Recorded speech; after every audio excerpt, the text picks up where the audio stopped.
Hey, parents, teachers, therapists, anybody who's interested in supporting kids with executive function challenges. Hello, Diane Dempster. Hello, Elaine Taylor-Klaus. This is Diane and Elaine from Impact Parents.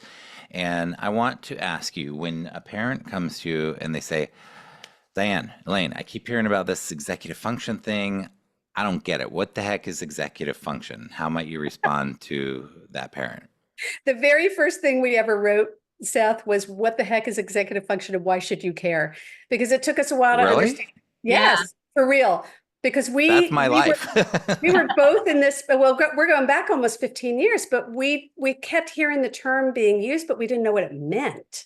Right. And as parents, it was almost like they expected us to know. And it was like the experts were using the term to like, and we didn't know what it was. So as we started getting a handle on it, what we realized is that executive function is the part of the brain that basically is responsible for thinking, feeling, and acting, which means everything that our kids do and don't do and think and feel. And it's like what makes us human, right? Diane, where do you want to go? Well, I have two different directions. Like it's the part of our brain that tells us what to do and what not to do, right? So it's this sort of making sure that we're not pulling the cat's tail or making sure that we're following through and hanging up our towel or making sure that we're getting our homework done and organizing.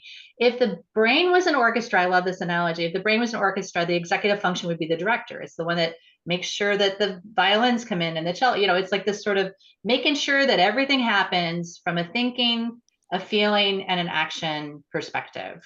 Well, and so here's what this just in as a kid who struggled with executive function and never understood it, and now an adult who struggles with it, it can make you really frustrated because you can't get yourself to do what you know you should be doing, what your brain wants you to be doing, and you still struggle with whatever those expectations are that the world places on you or that you place on yourself. And so I think I want to also add to parents the message that executive function challenges or delays for your kids are not just frustrating for you, they're also frustrating for the kid themselves, and they feel bad about it. And so they tend to cover up or lie or avoid or defend or all these things because it doesn't feel good to be in a brain that you can't kind of get to do what you think it should do, Well, right? even if they don't act like it, they may be Right. frustrated and embarrassed. The other thing I always say, Seth, is that if you've got a kid with executive function challenges, they're often 3 to 5 years behind their peers in terms of some areas of executive function development. So even if you have a kid who's gifted, they may not be able to remember to turn in their homework, or they may have a hard time following through when they say that they're going to do something and then it never happens, right? So we think that because a kid is smart, it means that they're organized, but those are really two different parts of the brain.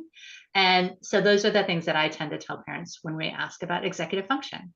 Well, and I know that I struggled a lot as a kid because I thought I was stupid because they kept telling me I was smart, but I struggled with executive function and I couldn't organize well enough. So I thought they were the same thing. And I think kids do often think that intelligence and executive function are the same thing.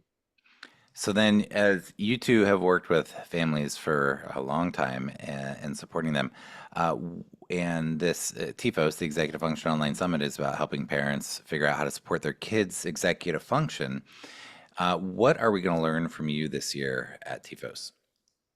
You're going to learn a tool to improve communication. And I know that seems like a disconnect, but if you can have good conversations with your kids that get you into the process of problem solving with them, which is this tool that we're going to teach called ACE, then those good conversations are the foundation of being able to work with them and support them and helping them learn to navigate their executive function.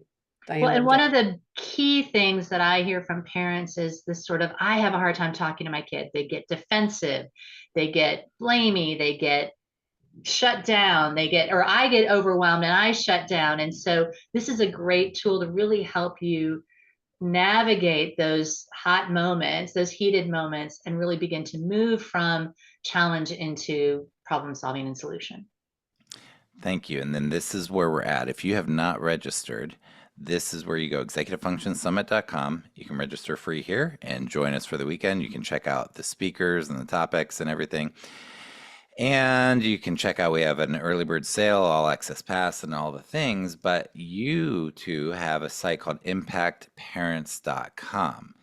And for the parents who are brand new to your work, who are watching right now, and they want to know, who are you, what hats do you wear, what's your background, what's your quote job, how do you want to share about yourselves to the families now?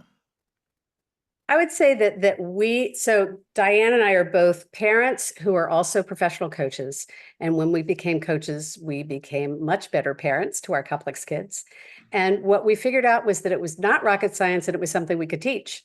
And so what we do at Impact Parents that I think is different from a lot of the other parent support resources out there is that we teach coaching skills to parents, neurodiversity informed, executive function informed, coaching skills to parents, and then we coach them to use those skills so that they can improve the dynamics and create a more empowered environment for their kids.